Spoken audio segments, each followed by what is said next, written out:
सोनपुर नाम के छोटे से गांव में सोहन नाम का एक गरीब लड़का रहता था। उसके परिवार में उसके साथ उसके बूढ़े माता पिता रहते थे। सोहन का परिवार बहुत ही गरीब था।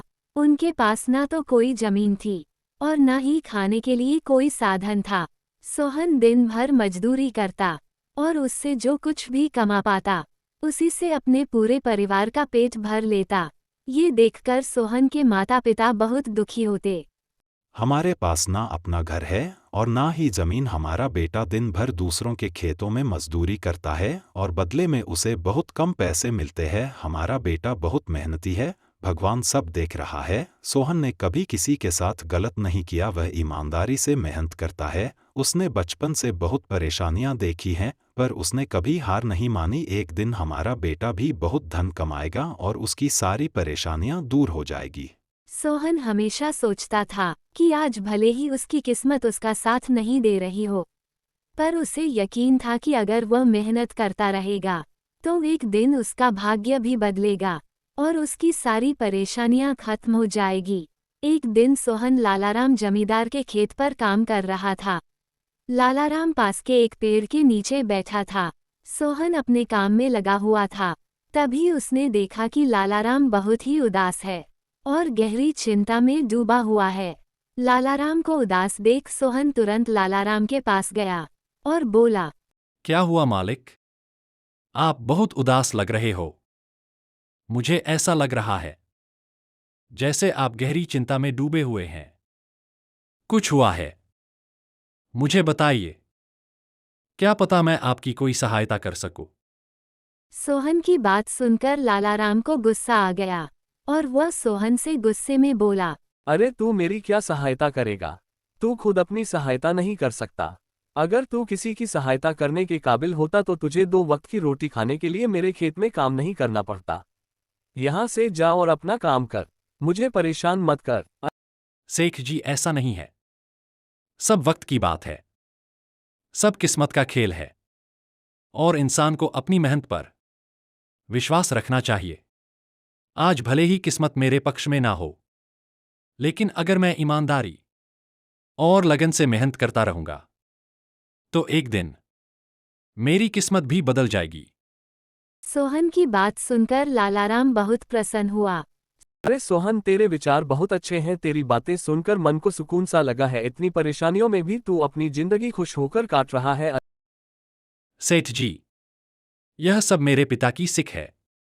जब भी मैं किसी चीज के लिए अपने पिता से जिद करता था तो मेरे पिता हमेशा मुझे यही समझाते थे कि बेटा सोहन, हमारे पास इतना धन नहीं है कि मैं तेरी सारी इच्छाएं पूरी कर सकूं, लेकिन एक बात हमेशा याद रखना कि जिंदगी भी मौसम की तरह होती है। कभी यह धूप की तरह खुशियों से भरी होती है तो कभी बारिश की तरह कठिनाइयां लाती है। लेकिन जैसे हर मौसम बीत जाता है वैसे ही जिंदगी के मुश्किल हालात भी गुजर जाते हैं। बस धैर्य और हिम्मत बनाए रखना जरूरी है, क्योंकि एक दिन सब कुछ ठीक हो ही जाता है। अरे वाह, तेरे पिता बहुत ही नेक इंसान है। किसी दिन मैं भी उनसे मिलूंगा। अरे सोहन, मैं एक बहुत बड़ी परेशानी में फंस गया हूँ। मुझे अपनी परेशानी का कोई भी हल नजर नहीं आ रहा है। सोहन, हमारे गांव में मेरे पिता की एक पुश्तैनी जमीन थी जिस पर हमारे गांव के 2 बाप बेटों ने कब्जा कर लिया है। मैं पुलिस थाने में केस दर्ज करने की सोच रहा था, लेकिन गांव के बहुत बड़े लोग उनके साथ हैं। इसलिए मैं कितनी भी कोशिश कर लूं मैं उन लोगों का कुछ नहीं कर पाऊंगा। इसलिए मैं बहुत परेशान हूं। अब तुम ही बताओ मैं क्या करूं? अगर ऐसा कोई भी तरीका है तो तुम मुझे बताओ। सोहन ने कुछ देर सोचा और कहा, मलिक, आप चिंता मत कीजिए। हर परेशानी का कोई ना कोई हल आवश्यक होता है। अगर आप चाहे तो तरीका है जिससे आप अपनी जमीन वापस ले सकते हैं। अगर ऐसा कोई भी तरीका है तो तुम मुझे बताओ। सोहन ने लालाराम को सारी तरकीब पूरी तरह समझा दी। तरकीब सुनकर लालाराम मोहन से कहता है, वह सोहन, तू तो बहुत समझदार है। तूने बहुत अच्छी तरकीब बताई है। मैं तुमसे वादा करता हूँ कि मैं अपनी जमीन का एक हिस्सा तुम्हारे नाम कर दूंगा। कल से तुम इस काम पर लग जाओ। सोहन फिर से खेत में अपने काम पर लग जाता है। अगले दिन सोहन आनंद और अरुण नाम के उन बाप बेटों के पास पहुंच जाता है जिन्होंने लालाराम की जमीन पर कब्जा कर रखा था। नमस्कार सेठ जी, मैं यहां से गुजर रहा था तो पास के लोगों ने बताया कि आपके यहां काम के लिए मजदूर की जरूरत है। क्या आपके यहां मुझे भी कोई काम मिल सकता है? मैं काम की तलाश में इधर उधर भटक रहा हूं। अरे अरे, कौन हो तुम? तुमसे किसने कह दिया कि यहां मजदूर की जरूरत है? यहां किसी मजदूर की जरूरत नहीं है। सेठ जी, मैं एक मजदूर हूं, पास ही के गांव में रहता हूं और काम की तलाश में इधर उधर भटक रहा हूं। यह तो ठीक है, पर हमारे यहां फिलहाल तो कोई काम नहीं है। सेठ जी, मैं तो सुना है कि आप इस गांव के सबसे बड़े जमींदार हो। आपके पास बहुत सारी जमीन है, इसीलिए आपके यहां हमेशा मजदूरों की जरूरत रहती है। इसीलिए मुझे लगा कि मुझे यहां पर कोई ना कोई काम मिल ही जाएगा। अरे भाई, मैंने कहा ना कि यहां पर कोई मजदूर की जरूरत नहीं है। इसका मतलब लालाराम सेठ आपके बारे में सही कह रहे थे। लालाराम ने हमारे बारे में क्या कहा? अरे कुछ नहीं सेठ जी, चलिए मैं चलता हूं। सोहन वहां से जाने लगता है। तभी आनंद अरुण ने सोहन को रोककर ये पता लगाने की कोशिश करते हैं कि लालाराम ने उनके बारे में क्या कहा है। सोहन तुरंत उनके पास चला गया और बोला, धन्यवाद सेठ जी।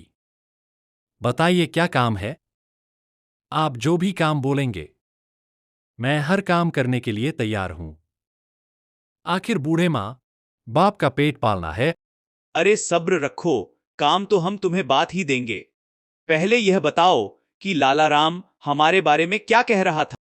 सेठ जी, मैं पहले लालाराम सेठ के यहाँ काम करता था, पर वह बहुत ही कंजूस और बदतमीज आदमी है। मैं उनके यहाँ दिन रात मेहनत करता, लेकिन इतनी मेहनत करने के बाद भी मुझे सही मजदूरी नहीं देता था। इस बात पर कल मेरी उससे बहस हो गई। जब मेरी सेठ लालाराम से बस हो रही थी, तब उसने मुझसे कहा कि पूरे गांव में उनसे ज्यादा मजदूरी कोई नहीं देता। तब मैंने गुस्से में कह दिया कि गांव के सबसे बड़े जमींदार आनंद सेठ और अरुण सेठ सबसे अच्छी मजदूरी देते हैं, इसीलिए उनके यहाँ हमेशा काम करने वालों की भीड़ रहती है।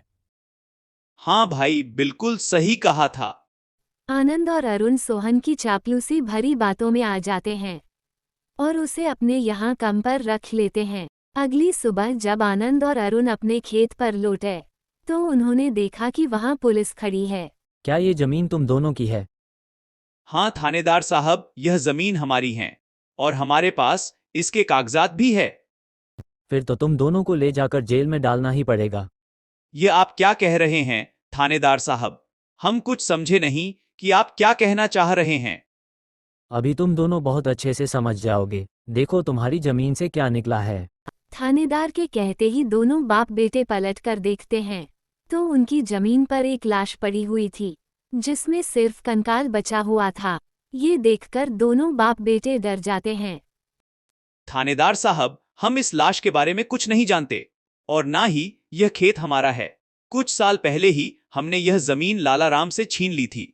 हमें माफ कर दो थानेदार साहब, हमसे गलती हो गई। इतनी देर में सोहन वहां पर आ जाता है और कहता है कि यह नकली कंकाल है और हमने ये सब आनंद और अरुण से सच उगलवाने के लिए किया था। थानेदार साहब पूरी बात समझ जाते हैं और आनंद और अरुण को जेल में डाल देते हैं और खेत को लालाराम को सौंप देते हैं और फिर लालाराम अपने वादे के अनुसार जमीन का एक हिस्सा सोहन को दे देता है। इससे अब सोहन भी जमीन का मालिक बन गया और इससे उसकी गरीबी दूर हो गई।